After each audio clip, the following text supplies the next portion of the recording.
to father you for your whole life. I've had the privilege of having God seen that I needed a multitude of men that would step up to the plate and help me get through my journey. Gracious for that today. Amen.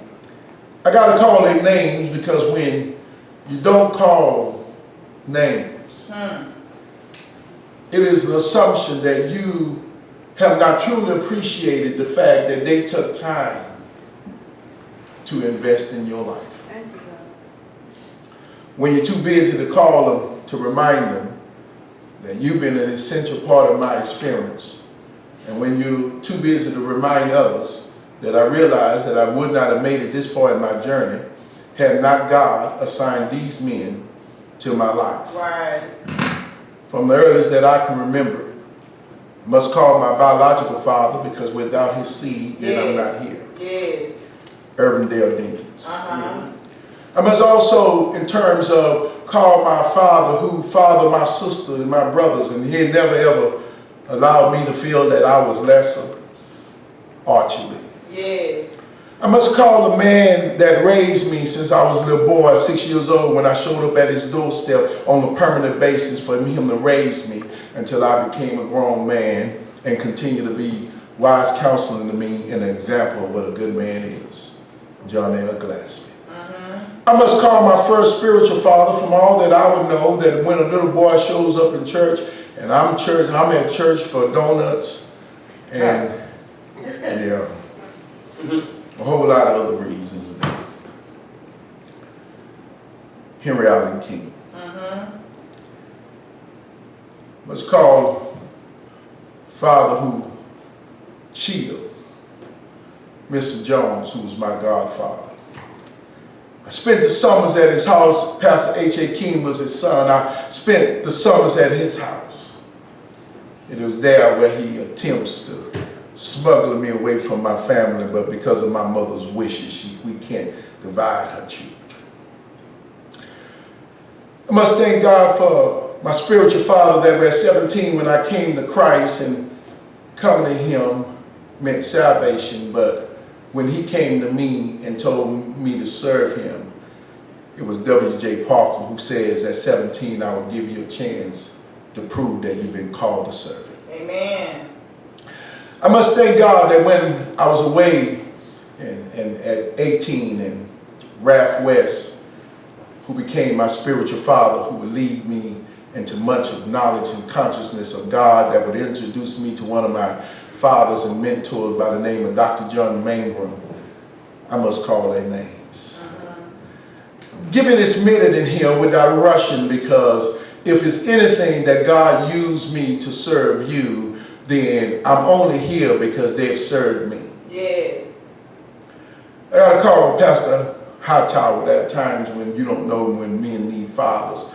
God had him show up at my doorstep right when my uncle passed and go on to glory. Pastor Hightower shows up and he comes in to serve in the capacity of preacher, pastor, but he serves in father because we spend much time having much conversation, which we still do. Amen. There's not a time when we run into each other that we don't spend hours. Yes. Then little did I know that God had a father, and this is how you got to know God's divine navigator. That God would have a father to come and speak an image to me in terms of what it is to be a girl dad. Really be a girl dad and to raise strong young ladies. Little did I know, met one of his daughters years before, while we were still in high school, 10th grade. She was in special class and I was in the delete. Okay. Met her that day, but to her chagrin, she was like, I don't like that old boy there. He trouble. But a good friend of hers did. And that's why they would come over and hang over in my classroom. Little did we know, by knowing Sister Constance and them connecting years way after we were first connected, and we both raised the question in terms of once we sit out in each other's company, And we both raised the question. She said, hey, what's that guy's name? And I was like, no, I know her. And while she was calling, give me that, I was just sitting there saying, no, I know her from somewhere. She looks familiar. And then when she gives the name, I said, oh, that's the one that didn't like me when we was in high school. One of the greatest things she ever was given, and that was to share her father with me. And he stood in his place to be voiced, even when times when there was question in terms of where he was in his dimension, but God would use him to say things and to drop concrete things in the church that would stabilize us. And I still remember that Sunday on Hamilton. And for all the days that I've had to have Pastor Deacon Jackson Miles to be part of my experience. I would be remiss not to call Paul D. Landrews, who serves as my pastor. Many pastors always serve in some father context. I thank God. And then for the many father examples I see around. Okay, got that out of the way. Hopefully you take as much time as I did to honor the fathers who've been a part of your life. Some things you just don't rush. And when you're honoring men and women who have taken care of you, you don't get impatient and you're not in a hurry. Because it took them a long time to help you get where you are. Talk about it. For you to just take a snapshot of your time to call their names. In the book of Romans, again, we constantly find chapter 12, verse 3, that we are called not to think of ourselves more highly, but to be sober in our thinking. And then we are told that we've been given a measure of faith. For the last 3, going on 4 weeks now, we've been talking about use your measure of faith. It is our thematic scripture. It's the place that keeps us in this reference of faith. But this morning I want to talk about an actually moving, involving action and real life story of faith that I would suggest to you and I that we ought to use our measure of faith in. This morning I want to talk to you from the book of John, chapter 11. I want to talk to you this morning about use your measure of faith to push past your typical and traditional beliefs about God. Verse 21, there's something that is a statement that is made to Jesus by Martha.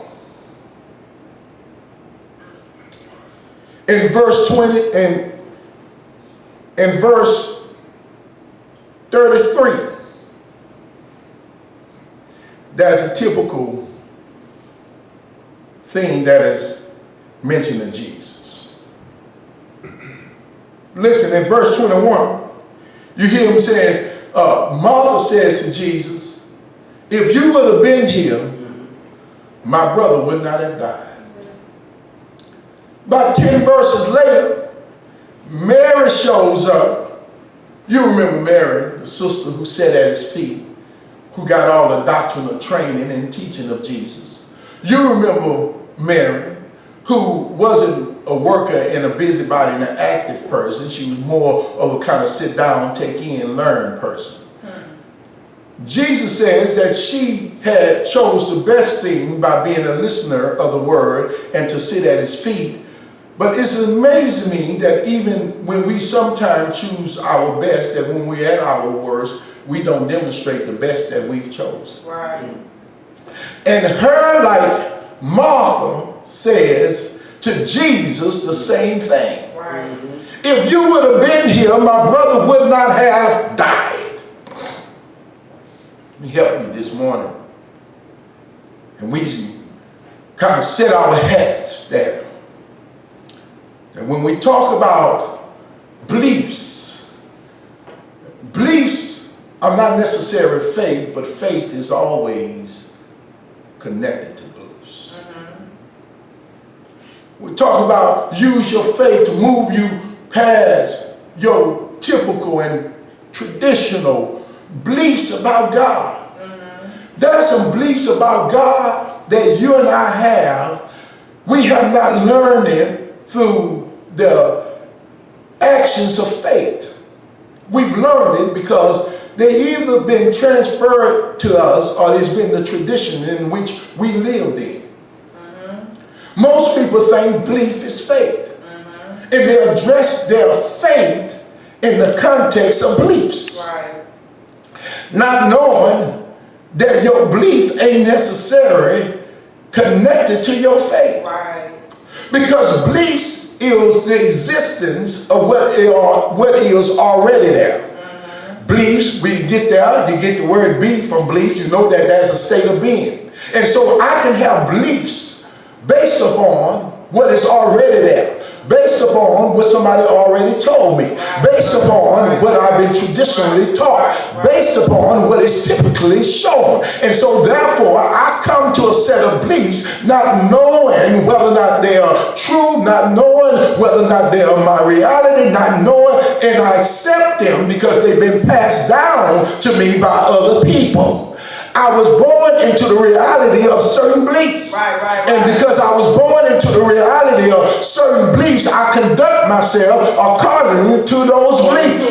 And I act according to the way that these beliefs say I ought to think, I ought to believe, I ought to walk, I ought to talk, I ought to live. And so therefore I have a set of beliefs that governs my life, that governs my mind, that governs my action, that governs what I say, governs what I see and what I think. And because I have these set of beliefs, then therefore I'm setting in a place that oftentimes operating, thinking I'm operating in faith when I'm operating in beliefs. And therefore, because I don't understand that beyond the religious context, that this is not faith, but this is beliefs. And because people talk so much about belief, rarely do we get to faith. We keep on expecting what we have already seen. We keep on expecting what others already have done. We keep on expecting what others have told us that we are to expect. And so we expect the same thing. And so we never move to the next level. We never move into the next sphere of experiencing God at another level. And many of us mimic ourselves after mama and daddy, after family and others, not knowing that God has something greater for you. God has something for Abraham, but he got something different for Isaac. God has something for Isaac, but he has something even greater for Jacob. But you must be able to believe beyond the tradition and the typical and their belief that's been passed down to you. Thank you, God. God ain't trying to clone you. He's not trying to clone your family. God is trying to progress your family. And because of that, we come to the table, Brother Melvin, with a set of beliefs, operating in them as if they're faith. That's good, Pastor. And then here it is, that when we read and keep reading Scripture, Scripture start talking about you have some beliefs. But God didn't measure you some faith. And when it speaks of faith, faith is what God said it is. It's the substance of things hoped for and the evidence of things not seen. And so therefore my faith cannot be my belief, because belief is a state of being that is already seen. Belief is a state of being that is already part of my reality. But faith is a part of belief in the reality that I have not seen, that I have not experienced, that I have not come to, that have not manifest. And so therefore I have no belief when it comes to my faith, but I have faith in the one that I'm believing in, which is God. Help me this morning if you will. Indeed. Hallelujah. It happens to the best of us. That's good. When we come to John chapter 11, this is an amazing story about Lazarus and Jesus, his disciples, Mary and Martha, about the Jewish people who espouse God's promises. It is an amazing story about unbelievers who lives outside the reality of God, about people who don't really know him, about people who've been talking about him but have not experienced him, about people that's been waiting to see whether or not God is a real reality. It is an amazing story. It is an amazing story about the antagonist that actually would kill somebody that can produce God and promote God in your human experience. And most people desire that God be exit out, whether God be a part of. Because when God get in your Life, come on. he requires you to move beyond your beliefs. When God get involved in your life, he requires you to move beyond your tradition. When God get involved in your life, he requires you to move beyond the typical and the common. And God is trying to give you the impossible and the intangible. When God get involved in your life, he's trying to take you somewhere no other man in your family been, no other woman in your family been, nobody else that you're around been. God is trying to take you somewhere that you can begin to imagine. How you know, preacher? Because the Bible said, eyes have not seen and ears have not heard what great things God has in store for them that loves him. That's not enough. Can I get another scripture that'll say amen for me? No, God can do above exceedingly beyond what you can think or imagine through the power of God that worketh through. Yes, come on. All things are possible to them that. It is possible. Do I need to call a quadruple? Do I need another? Yeah. I can do all things Hallelujah, Jesus. through Christ that strengthen me. Come on. Do I need another? Yeah. And my God Yes. shall supply all of your needs according to his riches and glory. Lord. Yes. Yes, God. Hallelujah. And what many of us fail to realize, Pastor. that when we come to God, Yeah. God ain't about trying to make your life good. Come on. Jesus. Jeff Bridges in his book, Trusting God, and I read and I quote what he says. Jeff Bridges says this right here. He says the best possible end of all God's action is ultimately his glory. That is, all that God does or allow in all his creation will ultimately serve God's glory. Yeah. As John Piper says, John Piper said in his book, Desiring God, listen to this. The chief end of God is to glorify God and enjoy himself forever. One has only to thumb through the New Testament and Old, as I had, looking at passages with the word glory in them, to agree with John Piper that the chief end of God is his glory. Just for starters, look up John chapter 15, verse 8. Romans chapter 1, verse 21. Romans chapter 11, verse 36. 1 Corinthians chapter 10, verse 31. Ephesians chapter 1, verses 12 and 14. Revelations chapter 4, verse 11. Revelation chapter 5, verse 13. Revelation chapter 15, verse 4.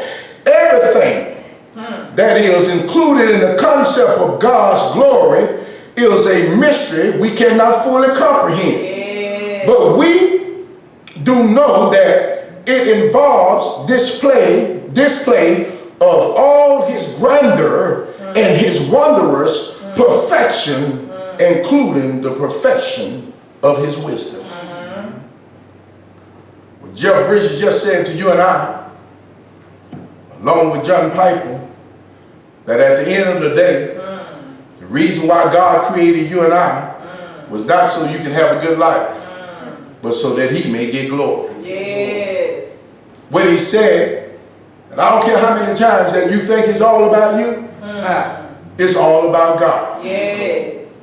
I don't care how many times in your typical, in your traditional ways, that you think that God ought to do certain things for you, and you got certain expectations of God, that at the end of the day, none of your expectations really matter, But all that matters is that God get glory from you. Right. And so whether or not God meets your expectations or don't meet your expectations, at the end of the day, that you and I need to understand that God didn't come to meet our expectation, but he have created us that we may meet his glory. Yes.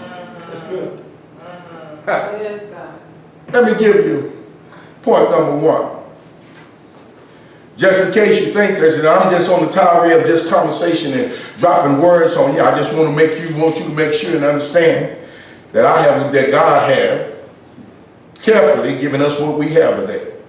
When we come from verse 1 in chapter 11 to verse 21, you will discover, as I have, as that on the onset of the story about Lazarus and Jesus, or Jesus and Lazarus. Nevertheless, how you phrase it and who you put in front, at the end of the day, God will get glory. Yes. That he's called, that Mary and Martha sends a messenger to Jesus and says to him, Jesus, Lazarus, whom thou lovest, is sick. Automatically, that as we begin to look in terms of the fact that why is it that Lazarus is sick if he's so close to Jesus? He's sick for his glory. That'll blow most of our minds in here, because you think that God should keep you well for your glory. Come on. But God sometimes allowed us to be sick for his glory. Yes. He let a man be blind for his glory. Let a young teenage boy be dropped in the pit for his glory. Let a man live on the backside of the mountain for 40 years and then interrupt him for his glory. God calls a man away from his family, tell him to up there for his glory. God tells a man to take his son to Mount Moriah and slay him for his glory. God keeps on doing everything in the life of his creation for his glory. And maybe me and you and I need to move beyond our typical and traditional belief when it comes to God and allow your faith to push you past your typical and traditional beliefs about when it comes to God, that God is going to do all the stuff you want. Yes, God. Lay it out. Yes, Lay it God. out. Yes, God. Good. He said, Lazarus, whom thou lovest, is sick. Jesus doesn't move, nor do he move. Now they want to. He stays. And then the next message comes, and it's Lazarus, whom thou lovest, is dead. Before they get to Lazarus dead, the disciples already raised questions. Let us go to him.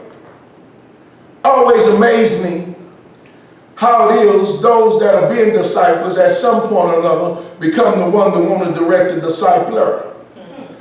There's a dangerous thing to get in front of the people that God has put in front of you in order to get you where you're going, for you to become the director. If God knew that you knew where you was going, he wouldn't put them in front of you to help you get there. Right. Wow. Be careful, folk who think they sit in the same seat with you Come on. and have the same, right that you have in order to direct Yes. their life. Yes. That's one of more of those traditional things. It's your life. No, contrary to popular belief, it is not your life. It is his life. It is his life. His life for his glory. Yes. Your life is his life. You belongs to him. He get to call your shots. And when you call your own shot, he allows you to call them only so that you can discover that I'd rather for him to call my shot than for me to call my own. God will have you sitting down with places and with people that you don't want to sit down with, and places you don't like, and God doesn't care whether you like it or whether you won't, because God knows that it's for his glory. Right. Lazarus, are we going to Lazarus? No, we're not going. What do you mean? You went for other folk, and what's that got to do with you? I can't believe you. You done ate oxtails at Lazarus' house. You done ate lamb chops at Lazarus' house. You done sit down and ate all that man fish and bread. I saw you, Jesus. You come off of that fast and you ate like you ain't never ate before. You done done all of that at Lazarus' house. You done slept at Lazarus' house. You done logged at Lazarus' house. You done hung out. You done used Lazarus' house for your conferences and everything. And now Lazarus is sick, and Lazarus service need too, but you ain't going. You heal blind people that didn't know you. You heal the leprosy, a leper that you shouldn't have touched. You went got that crazy man out of the graveyard. And here it is, your best friend, your good friend, your Lazarus. And you ain't moving. One more time, if your beliefs is not God's faith. Matter of fact, sometimes beliefs are the enemy of faith. Because it'll keep you from what God will have for you. It'll keep you from the greater experience. It'll keep you from the unseen experience. It'll keep you from the not yet experience. Because you sit down in your beliefs. It amazes me when people talk to me as the preacher and the pastor and the leader who definitely has prophetic and apostolic resting upon me, say things to me like, you can't tell me how to believe. Really? Maybe I can't. But I can tell you how to walk by faith. And maybe the problem is that you're so bogged down in your beliefs that you'll never experience God in your faith. Let's go to Lazarus. No, I'm not going to Lazarus. Because if I go to Lazarus now, you're going to keep living with typical and traditional beliefs. I'm trying to take you beyond the typical and the traditional. I'm trying to let you see God in another context. I'm trying to let you see God in your current reality, and you still talking about God in your past reality. But your past reality is past. It is gone. It has served this season. It's time for you to close the door and move on. It's time for you to only use it as a reference in a reference book to remind you that the God of faith brought you during this season of faith. There's another season of faith that God is going to do. We're not going. Then when Jesus decided to get up and go, Thomas saying, you know they trying to kill us now. Come on, make it plain. And that's for all of those, and I know people about to get mad at me, that believes that if it kills you, then you shouldn't do it. That's for people that believe that if your faith puts you at risk, then stay at home. Come on. That's for people who believe that God can only protect me as far as I can protect myself, or some other man or some other woman can. That's for those who believe, and I'm not talking about acting stupid or wise. I got a man somewhere around here. Next week we all gonna be masked up. Amen. But with masks on, I keep trusting him. With stay-at-home orders, I keep coming home to him in his house. This is my Father's house. Rest me in him. I'm in my Father's house. You have the right to rest. I'm at home.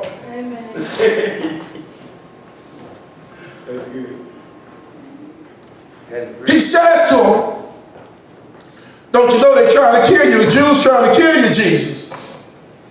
Jesus says this right here. I must work the work of him that sent me. While it is day.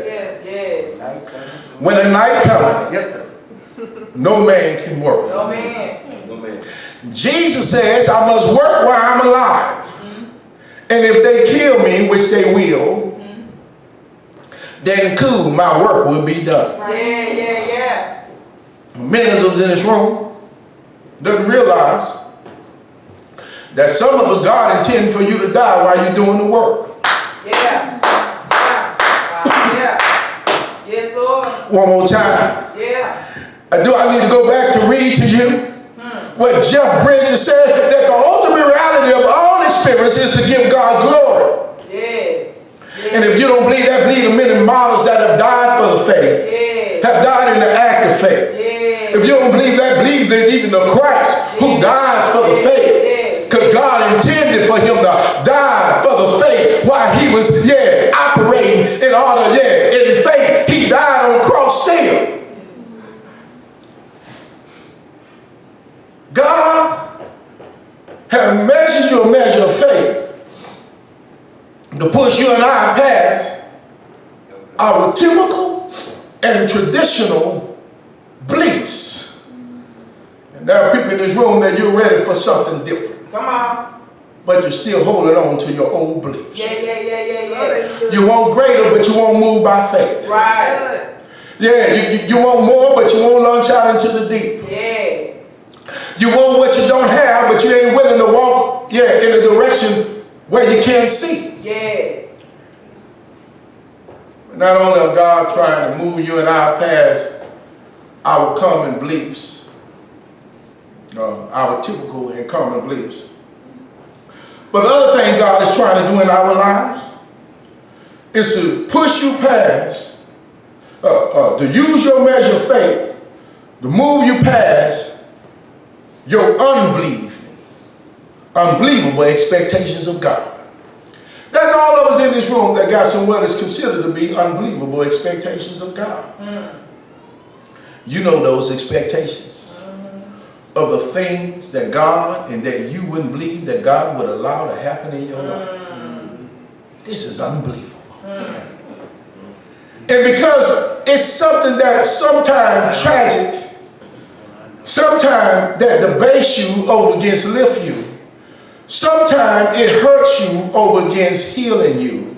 Sometimes it is God who's allowed you to be in trouble. It is God who allowed your family to abandon you. It is God who allowed people to violate you. And you look at God and just look like this is unbelievable to believe that this is God.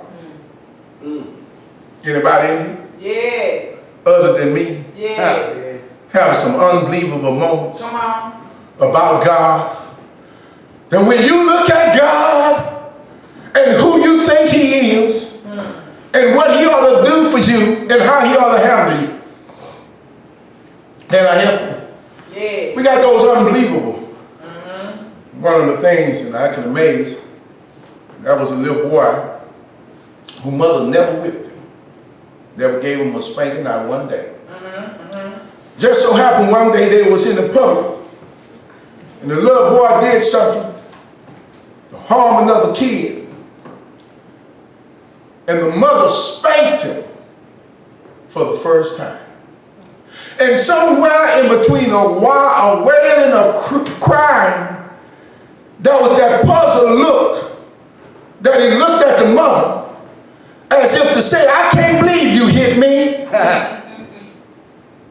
Can I suggest to you and I that there are many times in our human experience that we look at God and say, I can't believe you hit me like that. Yeah. Mama died when I was 6. Yeah. Can't believe you hit me like that. Yes. Had to be shuffled off with my other brothers and sisters to live with family. We go to a house of 7. Man raised me that I only knew as my aunt's husband.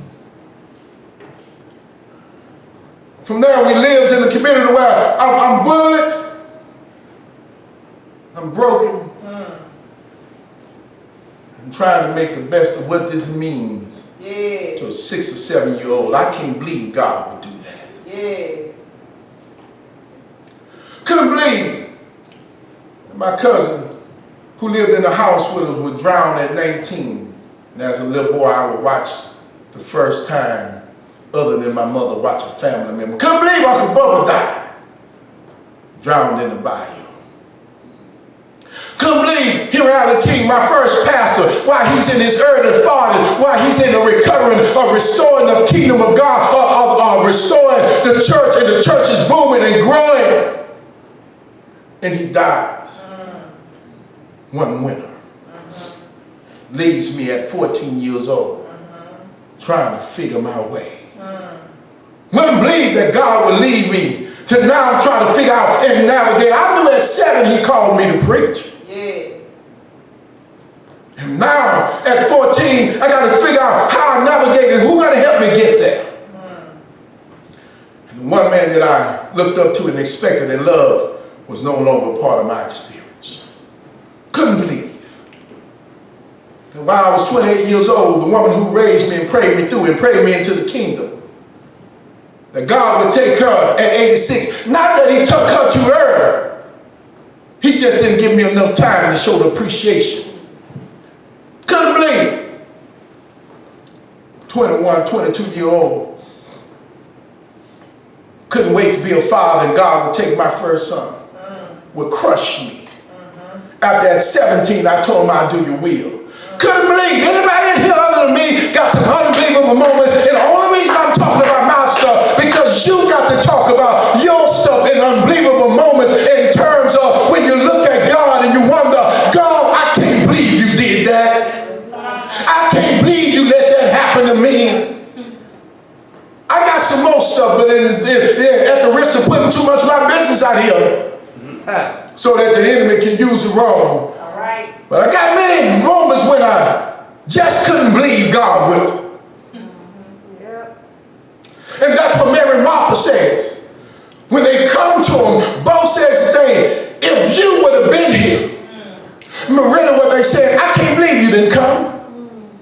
I can't believe you delayed. I can't believe you let my brother die. I can't believe you didn't show up for Lazarus. I can't believe that you would let us hurt like this. I can't believe that you would let me live without my brother. I can't believe as much as. And they told me you love me. Yeah. And they told me you will watch over me. And they told me you was my shepherd. And they told me you would keep me. I can't believe. Jesus. Hallelujah, Jesus. Is there anybody other than me Yes, Lord. that struggle sometime in my unbelievable moments when it comes to God? Come on. And I would quit if it was because of my beliefs. Because my beliefs would not give me a hope beyond what has happened. Yes. My belief would not give me a reality beyond the current reality that I live in. And that's the brokenness, that's the hurt, that's the loss. That's the disappointment. Yeah. But I thank God Yes, God. that when you and I use our measure of faith, we can get past.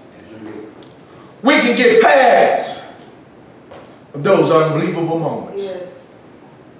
Those traumatizing experiences. We can get past that experience of death, that experience of loss, that experience of the worst case scenarios taking place in our, and that's what they said, I can't believe it.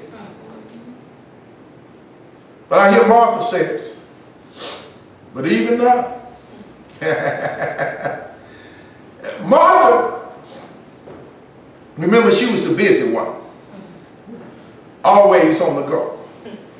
But somewhere between working and worship, she heard the word. And because she heard the word in between working and worship, that when faith, when belief trapped her in her grief, her faith would allow her to leap beyond her belief in terms of her pain, her hurt, and her disappointment that they thought Martha wasn't getting it. Because you remember, Jesus says, Mary has chosen the best thing, and that's to sit at my feet. And Martha proved even to Jesus and to others that you can work and worship and still get the word and enough of the word that when life happens, you can still be able to move beyond. Yes. Come on. Martha gets to him. In this scenario, you would have thought that Mary would be the first one to get to Jesus. But sometimes the stuff we learn keeps us from the stuff that we need to know. Maybe, based on the teaching, she didn't believe that he would let nothing happen to them. I don't know what was her comprehension of what he taught, but it demonstrated in her actions. She stayed in a place of grief. Martha got up while she was grieving and still went to Jesus with grief-stained eyes. She still went to Jesus with a broken heart. She still came to Jesus in spite of how she felt. She still came to Jesus in spite of that she lost her brother. Yeah. Mary was still sitting with the other Jews and the other ones there weeping and weeping at the house while Martha got up and says, listen here, I'm going to meet him. I'm not waiting for him to come to me. Amen. I'm about to go to him. Yeah. Faith will make you go to God Talk about it. and not wait for him to come to you. Yeah. I know there are people in this room that keep on telling you, just wait on God. But I got a Jacob kind of faith. I ain't waiting on God. I'm going to get mine, and in between trying to get it and you giving it to me, you're going to understand that I want it. Yeah.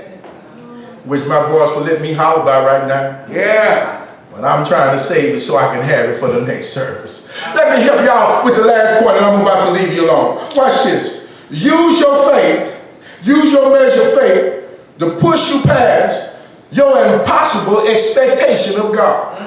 It's the last one. Again, it is Jesus who gets there.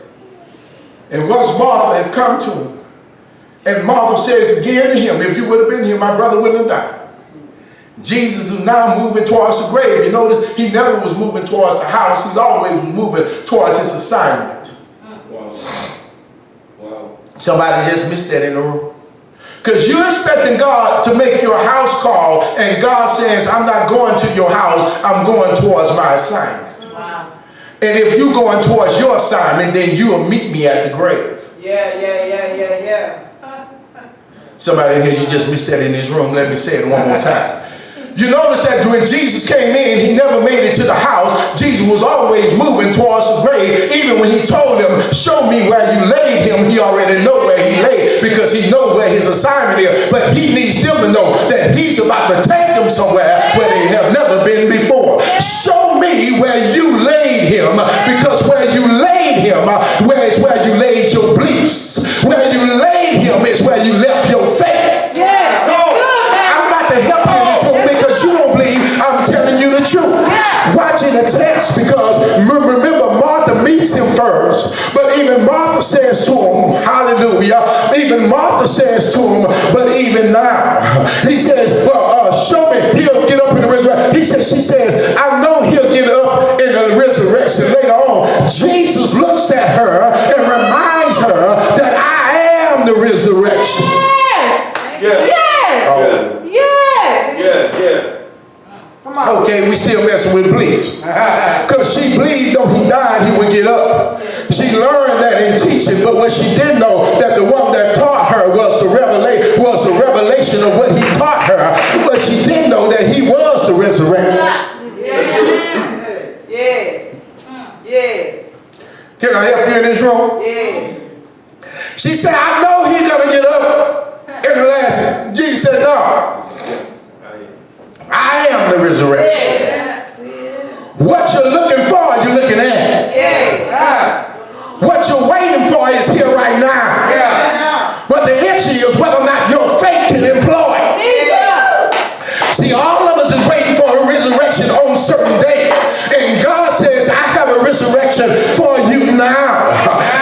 If you have a faith, I have a current. Yeah, I have a now resurrection for you. I have a now resurgence for you. I make live what died in your life. I bring back what you lost in your life. I reclaim what you... Jesus says, I am the resurrection. And the only reason there's going to be a resurrection on that day is because I am, and I will show up and declare that it shall be. But since you've been walking with me, you don't have to wait. You can have it right now. Since you've been walking by faith and trusting me for the intangible and the impossible, I'm about to make it happen for you right now. Jesus never went to the house. He was always moving towards his assignment. Jesus was always moving toward what God had called him to do. And when you say to your assignment, you don't have to make it to the house. You will make the house come to you. All right. Jesus says, I'm the resurrection and the life.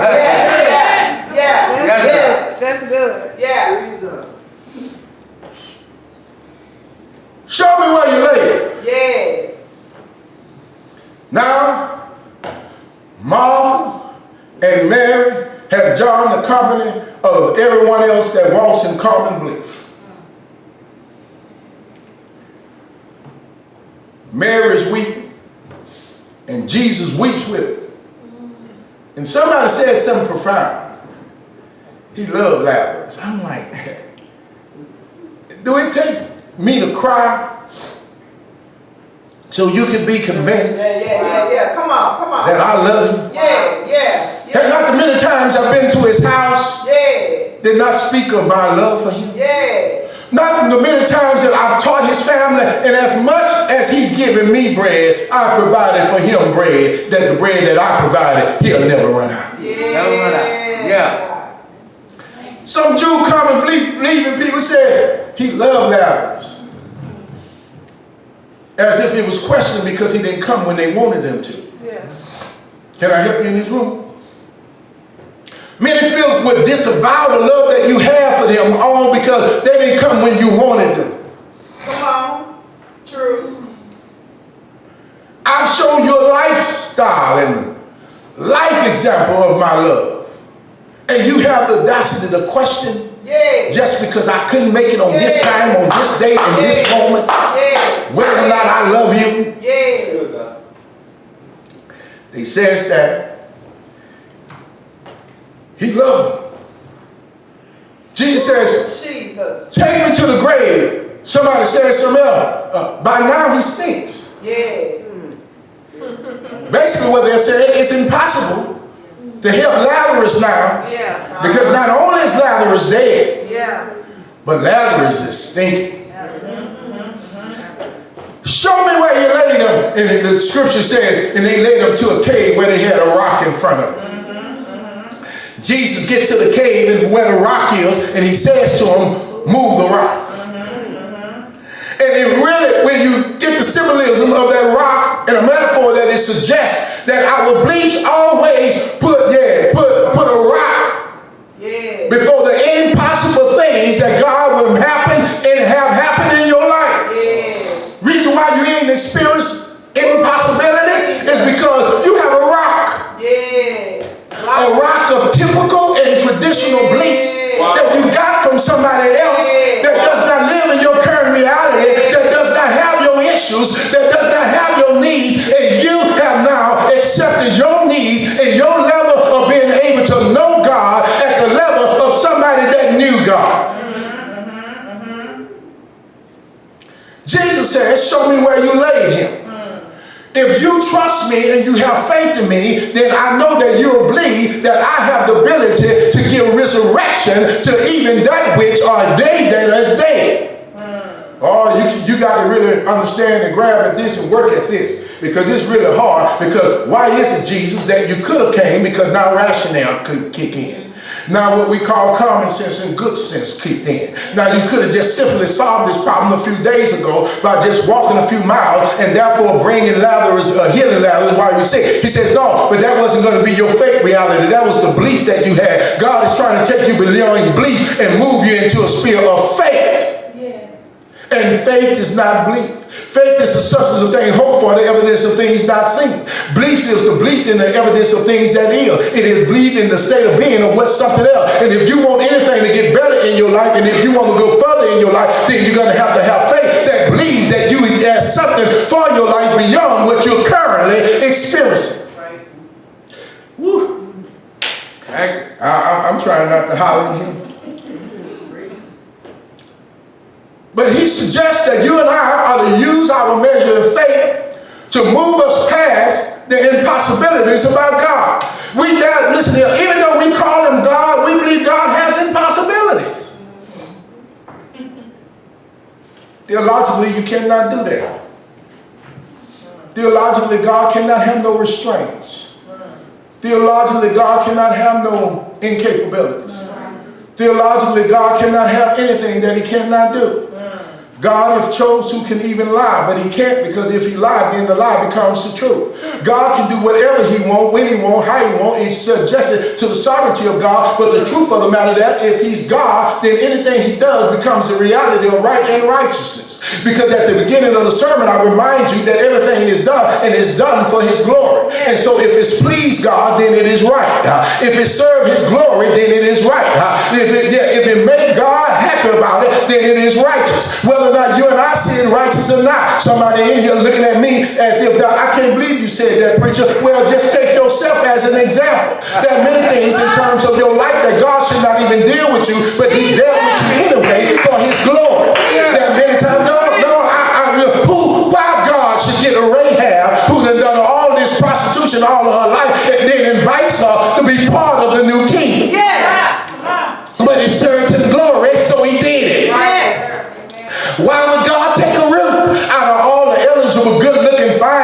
pretty Jewish women that was right there in front of Boaz, and he never for years chose not to one of them, that one day Ruth the Moabite, somebody that had not been connected to his faith, one that has not been raised in his belief, shows up, and therefore immediately there's an attraction that goes on with him that makes him want her and see her and want to marry her. Yeah, he have taken, damn yeah, I'm about to drop it in here. Why would God, the most eligible bachelor in Jerusalem, take damaged material? Why would he take a woman that was already married to a man? Why would he take a woman that has already been violated because she comes from a Moabite, and that's an ancestral line that comes from Lot? And so that sister been through a whole lot of stuff, and no matter what she been through, God decided that he want to choose her for his glory. There's some people in this room right now, the reason you can't get past your stuff, the reason you can't get past your brokenness, because you don't believe that your brokenness is an intended purpose of God to give him glory. And every now and then, God has to just prove it to you and pull a baby out of the Nile that is at risk and turn them in to a leader that set people free. Every now and then, God has to prove it for you. He has to take a trickster like Jacob, which is the worst of the family seed. He has to take the one that is second. He has to take the black sheep. He has to take one that only the mama can love and make him the patriarch that produced 12 tribes that produce his nation. God has to keep on reminding us that I take the worst of humanity just because my glory and make it better than what it is, and so that it serve my glory. You don't believe that? Then believe this right here. Out of all the apostles that he could have chose to be the chief apostle, why Peter? He's loud mouth, he talked out of turn, he cussed folk out, he has a prejudice to him. Why Peter? He's the one that mislead other people to go fishing when they're supposed to be in the upper room. Why? For my glory. Why not John? John was at the cross with you. He laid it bread. Why not John? Because I want Peter. I want Peter to feed my sheep. Why would you take Paul, who was a persecutor of the church, killing folk? Paul, who consented to the slaughter of seamen, and yet God, you still allow Paul to become one of the apostles, and not only an apostle, but one of the main authors in the New Testament. Why? For my glory. God, why would you put John on the island of Patmos and leave him there? Why would you let them try to boil him in oil to kill him and then give him revelation for my glory? But better than that, God, why would you take your own son, an innocent man that never sinned? Why would you take your own son, the one that went about doing good, and let him die for lost humanity? Allow them to crucify him on Friday, kill him on Friday, and then in bright early Sunday morning, get him up. Why? For my glory. Thank you, God, for a faith that push us past our beliefs. I don't know about you, Ooh, Jesus. but I'm inspired Yeah. to employ my faith. It will bring me what I don't have. Yeah. It'll allow me to experience what I have not experienced. Yeah. It'll take me where I cannot go. And so therefore I decide, if there's anything I need from a journey now, I need faith. And I need faith in the God that is who he is. I need a faith in the God that won't leave. I need a faith in the God Yes, God. that'll do what he wants Yes, God. for his glory. For his glory. For his glory. Hallelujah, Jesus. There you go, Jazz. I do anything just to see you. And if you're here today in this room, and you have not employed your faith to allow you to be called to a new life, to experience the new birth, and I want to suggest to you today, in the privacy of your own prayer time, in the privacy of this moment, to ask God to employ your faith, that you may experience a new life. I want to invite you to come to know him through faith. The Bible says that God so loved the world that he gave his only begotten son, that so whosoever has faith shall not perish, Yes.